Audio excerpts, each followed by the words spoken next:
Welcome back to Time Out, and now I have two interesting people here with me. Anuraj Sandhu, the Senior Vice President from Canam Consultants Limited, and a very beautiful lady here. Her name is Ganga Dandapani. She is the Vice President from Canam. So tell us, there are so many other places that people can go to study, like Australia, America. So why Canada in particular? You want to say that? Okay, Canada is a very happening country right now. If you look at the figures from 2008, it used to be just 3,600 students going from India to Canada. But just 3 years later, it's more than 3 times the number. It's about 12,500 students. So it is definitely happening. Yes, it's happening. So if you ask why Canada, well, there are several reasons. Firstly, it's a very safe and peaceful country. United Nations has ranked it for the past successive maybe 8-9 years as the best place to be living in. So that means standard of living is high, cost of living is low, and more important than that, which is most attractive to the students, is that they can work there. They have a good post-study work permit opportunity of up to about 3 years. So they after they finish the study. As well. Yes, yeah. Part-time when they are studying, and after they finish their study, they could stay on there for up to about 3 years and work there. And during this time, they could have applied for permanent residency when they qualify for PR, and they could continue to live there on a permanent basis as a permanent resident. So these are the 3 probably main reasons, and there are several others, of course. And Canada still remains the AAA credit-worthy nation, you know, that's being talked about so much. It still is a very strong nation financially, economically. So there are other consultancies as well. So why is Canam different? How is it different from the other consultancies? See, in Canada, the whole system of applying for the second stage of the activity, when a person is applying to study in Canada, he first seeks admissions, then he has to apply for a visa. Now the visa process is highly regulated by the government, and the government of Canada expects that the people who assist a student in applying for a visa are licensed as per Canadian government laws. Currently there is a body called ICCRC, it was called CSIC. ICCRC means Immigration Consultants of Canada regulatory body.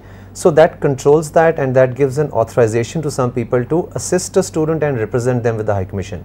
I am authorized by the Government of Canada as a member of ICCRC, and I can officially represent a student who in his visa application with the High Commission. And I don't think, I would say that most of the consultants are not authorized as per Canadian law.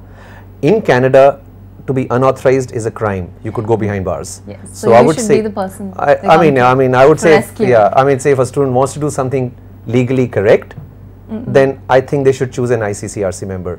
Not me, an ICCRC member. It just so happens that I am the member of ICCRC for Chennai, within Chennai. So why not legally me? Is the word here. Legally correct. Okay, fine.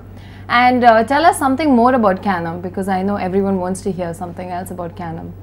Well, at Canam has actually been chosen as the official partner of the Canadian Universities and Colleges Admissions Workshop. This is an admissions workshop which is conducted twice a year. The universities and colleges from Canada come over to India, because see, initially they never marketed themselves, therefore the number of students going to Canada wasn't so big.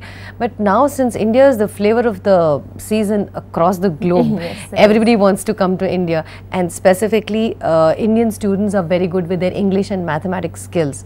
Therefore everybody is looking at Indian students as a, as wow, they're really good, and therefore they want to come here and to be able to take on the best of Indian students. And so they visit us here around various cities in India. Like in Chennai, we're doing this event, and admissions becomes much easier through this event, because the university's delegates are there and they can meet with them, discuss scholarship options, they could discuss admissions, and then they could also get a huge application fee waiver. So if a student from India wants to study and they're coming through you all, what about the educational loan? Would you all help out in any way? Yes, we do help them out with the, because we have thousands of students going out through Canam. So we have a lot of, bank managers who are quite helpful to our students, and so you'll have those connections. Those kind of relationships. Yes, we do that. Connections is like the knowledge. I think, people don't know how to apply for an education loan. What are the documents required for that? So we make that process fairly easy. I mean, Yeah, at the because end of the day, everyone is paranoid about the process itself. Yeah. at the end of the day, your education loan is going to be given to you based on your own credit worthiness, right? Yes. So, but what are the procedures involved? We can make that easy. If someone was to take 2 months to do it, maybe I can help that person to do it in 2 weeks. You know, things like that. Okay, an Indian student in Canada, it's a foreign place, so goes through a lot of difficulties, accommodation. How do they deal with all that?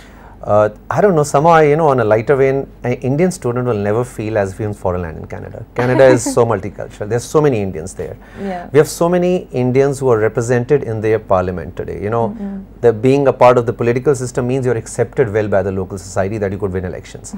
So Indians have been going there for over 100 years, and we have a very, very large population of Indians. In fact, in some communities of India are so strong that their language has been officially adopted as the second or third official language, like Punjabi in a certain part of British Columbia, and that's where Vancouver is an official language. Yeah, I heard that a lot of Punjabis then. Yeah, and because Punjabi started moving earlier, you know, and but now it's, as the economy grew, that economy is taking in more people. We have such a big rush of people from Western India now, and including South, who are going in over there, and fantastic careers, economy is strong, so acceptance is very good. I mean, it's very multicultural, and Indians feel, I mean, what is, you need a local community, very strong food, absolutely, it's available very easily. And especially Indian food for our Indians. Oh yeah, you get it anywhere. Yeah. It's not a new. It's and talking about that also, you know, the younger students. Yesterday we had a whole group of school principals whom we met, and where we were telling them about this, because they wanted to know. They came over to our office and they wanted to know about how this event is going to help the students. So one of them asked a very pertinent question, which was, okay, the students are about 17 years old, school, just out of school, 17 years old. How are they going to be able to stay on there? So how are they going to be able to stay on there? You will answer that when we come back after the short commercial break.